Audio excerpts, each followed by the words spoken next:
The Portal series by Valve is the greatest proof that, if nothing else, many people appreciate a clever and challenging game.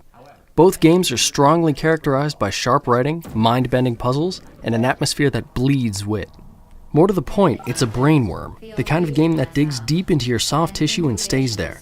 It's safe to say that Portal has spawned more widespread memes than any other video game, possibly any other source of media. For its significance, we have to ask that all-important question: is it literature? Is there more to the story than experiments and cake? I'm your host, James Tabor, and today we'll face the hard truth. The companion cube didn't deserve to live.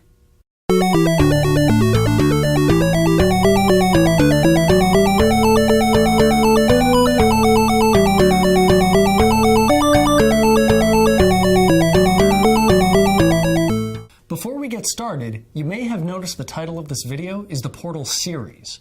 We'll be tackling both games today, since they're similar enough in most ways, but still different in the most important one, whether or not they're literature. Portal came out in 2007 as a surprise hit. A surprise not because the game was bad, but because the game's excellence took a lot of people by surprise. It was based on the same engine as Valve's other big hit, Half-Life 2, and a lot of gamers expected something along the same lines. They were wrong. Even though it uses the same resources as Half-Life, it's a completely different sort of game.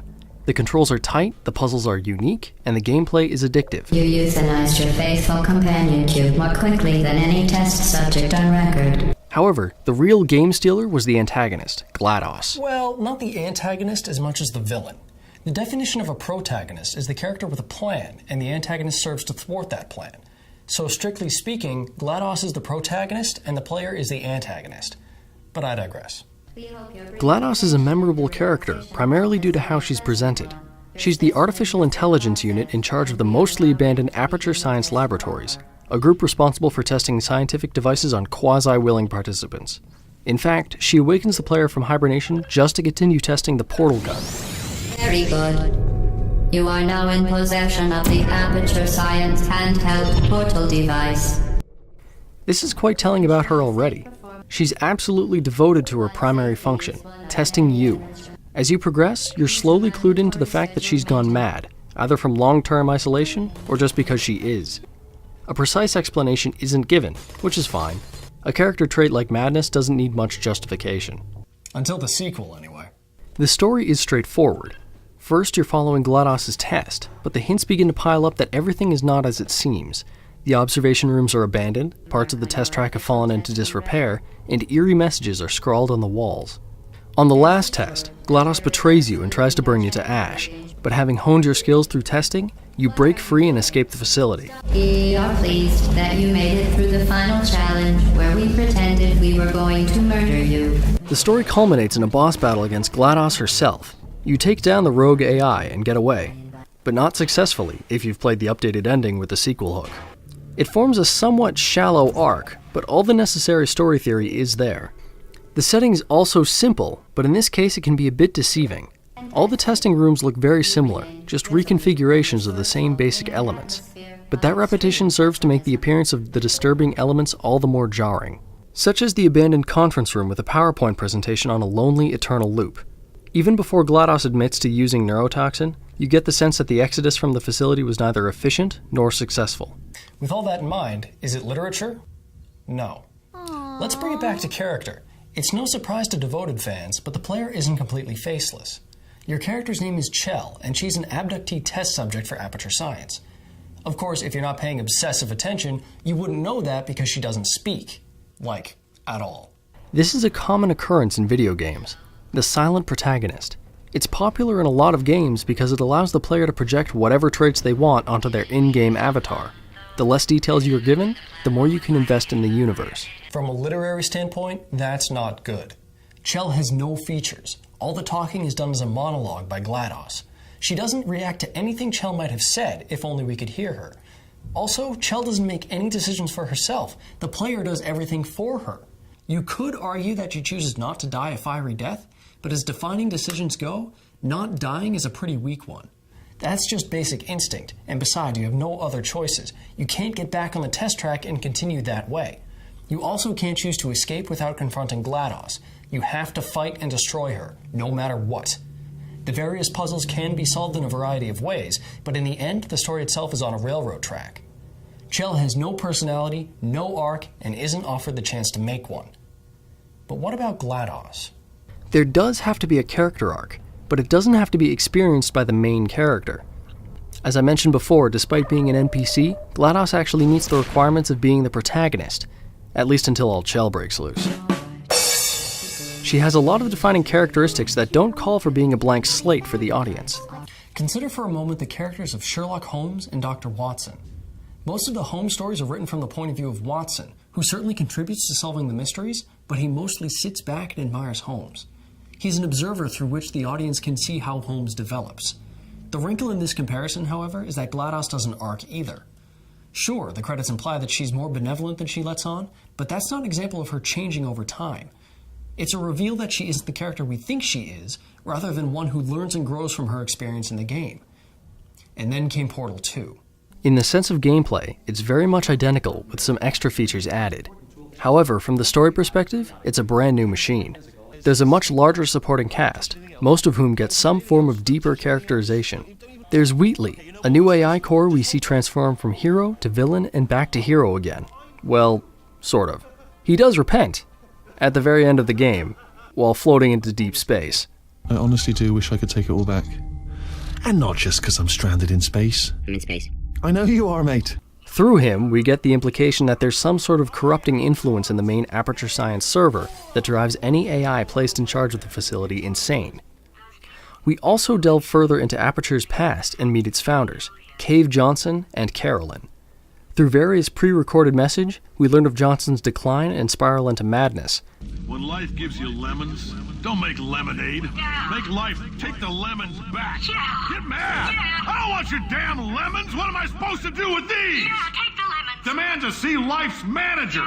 Make life rue the day it thought it could give Cave Johnson lemons. Do you know who I am?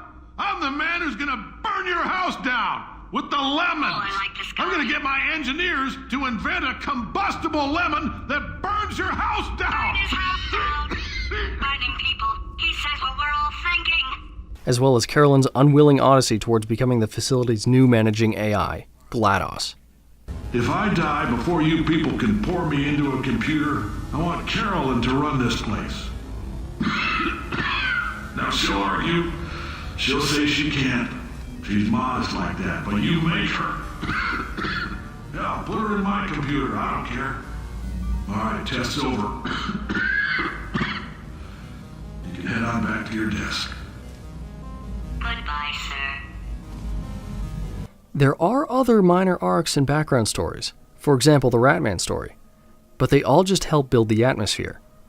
Chell gets a little more about her past revealed, such as being an orphan, probably by root of neurotoxin.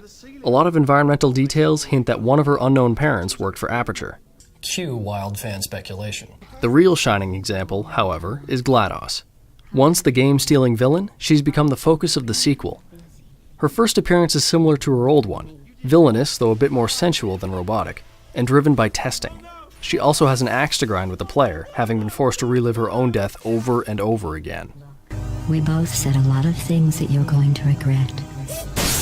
But I think we can put our differences behind us. Eventually, she's supplanted as villain by Wheatley and is forced to work with Chell to survive. She begins to unravel her own history as Carolyn, as well as becoming more adjusted to the player. You might think that's caused by her separation from the corrupting influence of the core, but there's more to it than that. Her journey to regain her place as Aperture's managing AI is full of surprises, but none more surprising than the ending. After spending at least a century dwelling on how Chell effectively killed her, I discovered I have a sort of black box quick save feature. In the event of a catastrophic failure, the last 2 minutes of my life are preserved for analysis. I was able, well, forced really, to relive you killing me again and again, forever.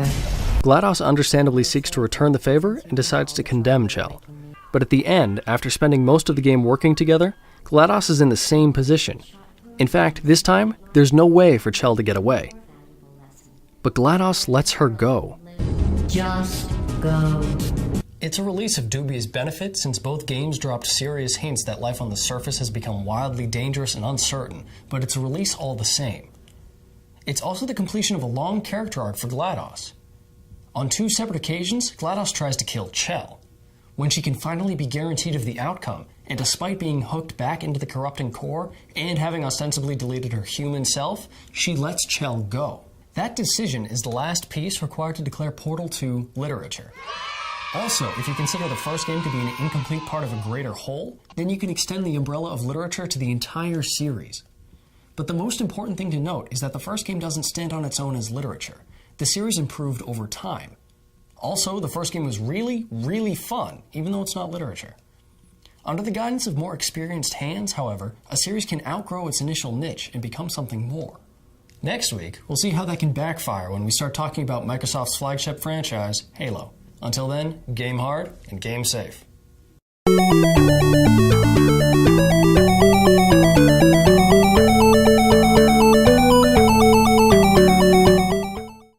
It's still Sunday, right? Okay, okay. Until the sequel, anyway. I accept that. Thanks for watching. The discussion continues in comments below, so feel free to join us. If you like our show, please like and subscribe. You can like us on Facebook or follow us on Twitter, or even send us an old-fashioned email.